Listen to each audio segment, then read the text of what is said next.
حضرت معاویہ کو برا بھلا کہنے والوں سے بس ایک سوال، کیا تم نبی علیہ الصلوۃ والسلام سے زیادہ ان کو جانتے ہو جنہوں نے معاویہ کے لیے ہدایت کی دعا کی تھی؟ حضرت معاویہ کا نام ڈی این اے ٹیسٹ ہے۔ معاویہ زندہ باد کا نعرہ لگا کر دیکھیں، آپ کو حلالی اور حرامی میں فرق نظر آئے گا۔ دشمن چاہے پاکستان میں ہو یا انڈیا میں بیٹھا ابو جہل، اتبا اتیبہ کی فوج کا سپاہی سلیمان ندوی ہو، دشمن معاویہ ہمیشہ رسوا ہوتا ہے۔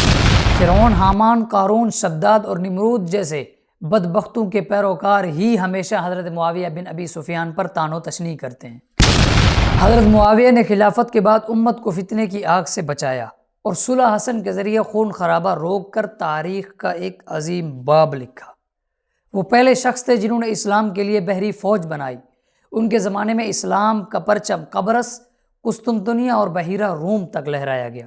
انہوں نے نظام حکومت میں ایسی مہارت دکھائی کہ نصف صدی تک امن رہا۔ بسم اللہ الرحمن الرحیم۔ محترم ناظرین، تاریخ جب قلم اٹھاتی ہے تو چند نام آنکھوں میں روشنی کی طرح جھلملاتے ہیں۔ انہی میں ایک نام، ایک جلال، ایک جمال معاویہ بن ابی سفیان کا ہے۔ جی ہاں، وہ جو صحابی بھی تھے، کاتب وحی بھی تھے اور اسلام کے پہلے سمندری فیلڈ مارشل بھی تھے، جنہوں نے نبی کی بارگاہ سے دعا لی اور امت کی کشتی کو فتنوں سے بچا کر کنارے پر پہنچایا۔ حضرت معاویہ بن ابی سفیان وہ جن کی طبیعت میں وقار تھا، بات میں حکمت تھی، چال میں سلطنت تھی۔ وہ جنہوں نے سلطنت کو بچایا نہیں، تدبر سے بنایا۔ وہ جو دشمن کے دل میں اترے بغیر تلوار نہ اٹھاتے۔ وہ جن کے ایک خط نے رومی سلطنت کے بادشاہ کو جھکا دیا تھا، جو عدل کے محافظ بنے، سیاست کے امام بنے، امت کے محافظ بنے۔ یہ وہ شخصیت ہیں جو فصاحت کے بادشاہ تھے، بلاغت کے سلطان تھے اور تاریخ کے ماتھے کا جھومر بنے۔ نبی علیہ الصلوۃ والسلام نے فرمایا، اللہم اجعلہ ہادیا مہدیا واہد بہ، اے اللہ معاویہ کو ہدایت یافتہ بنا اور اس کے ذریعے ہدایت عطا فرما۔ کیا اس سے بڑی سند ہو سکتی ہے؟ نہیں۔ حضرت معاویہ نے خلافت کے بعد امت کو فتنے کی آگ سے بچایا اور صلح حسن کے ذریعے خون خرابہ روک کر تاریخ کا ایک عظیم باب لکھا۔ وہ پہلے شخص تھے جنہوں نے اسلام کے لیے بحری فوج بنائی۔ ان کے زمانے میں اسلام کا پرچم قبرص، قسطنطنیہ اور بحیرہ روم تک لہرایا گیا۔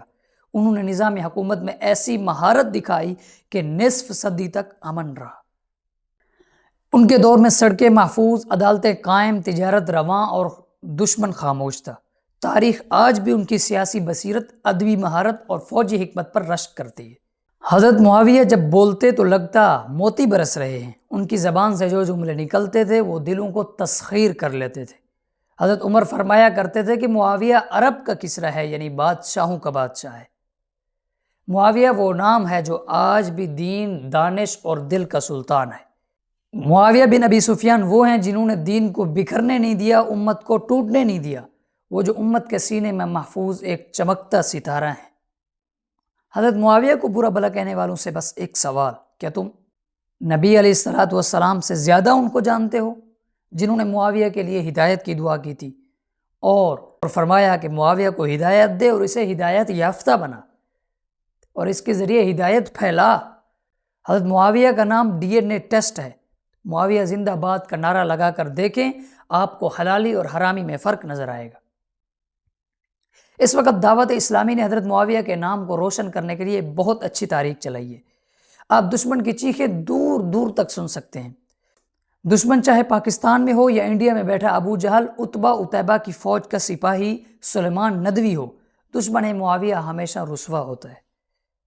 یاد رکھیں، معاویہ کی محبت کبھی بھی خراب خون میں نہیں ہوتی۔ معاویہ وہ چمکتا ستارہ ہیں جسے دیکھ کر ابلیس کے سالوں کی چیخیں آسمان تک سنائی دیتی ہیں۔ فرعون، حامان، قارون، شداد اور نمرود جیسے بدبختوں کے پیروکار ہی ہمیشہ حضرت معاویہ بن ابی سفیان پر طعن و تشنیع کرتے ہیں۔ اسلام کے پہلے بحری بیڑے کے بانی جنہوں نے سمندروں کو اسلام کا پیغام بر بنا دیا۔ قیصر روم کے مقابل امن و تدبر سے ایسی حکمت کی بساط بچھائی کہ دشمن بھی دانا کہنے لگے۔ خطابت و بلاغت میں ایسا کمال پایا کہ عرب کے فصحاء بھی ان کے آگے خاموش ہو گئے۔ عدل و تدبر کا ایسا نظام قائم کیا کہ شام صدیوں تک فتنوں سے محفوظ رہا۔ فتنہ اور انتشار کے دور میں امت کو وحدت کی لڑی میں پرو دیا۔ یہ صلح حسن کا اجر تھا۔ علم و حکمت اور سیاسی فراست کا وہ روشن مینار بنے کہ خلیفہ راشدین کی صف میں کھڑے نظر آئے۔ جنگ، امن، قلم، تلوار، مسجد و ممبر و محراب، ہر میدان میں اول درجے کے سالار، نبوی دربار کے خوش نصیب کاتب وحی جنہوں نے وحی کے الفاظ کو قلم بند کرنے کا شرف پایا، اپنے دور خلافت میں راستے محفوظ، تجارت آزاد اور دل مطمئن کر دیے، اپنے دشمن کو بھی ایسا نرم کر کے زیر کیا کہ تلوار کی نوبت بھی نہ آئی، فصاحت ایسی کہ زبان سے موتی برستے اور حکمت ایسی کہ ہر جملہ اصلاح بن جائے، معیشت کو استحکام، ریاست کو مرکزیت اور امت کو قیادت عطا کی، میدان سیاست میں دین کی روشنی کو بجھنے نہ دیا بلکہ اسے حکمت سے پھیلایا، فتنے کی آگ میں امت کو جلنے سے بچا کر صلح و استحکام کی بارش برسائی، اور اسی وجہ سے امت کے بہترین رہنما امیر المؤمنین حضرت امیر معاویہ بن ابی سفیان کہلائے۔ صرف ایسا نام نہیں آج گونج رہا، حقیقی کام کر کے دکھایا ہے، اور آج بھی آپ دشمن کی چیخیں سن رہے ہیں اور ان کی آوازیں آسمان تک پہنچ رہی۔ دعا ہے کہ اللہ پاک حضرت امیر معاویہ بن ابی سفیان کی قبر پر کروڑوں رحمتیں نازل فرمائے، اور اللہ رب العزت ان کے درجات بلند فرمائے، آمین یا رب العالمین۔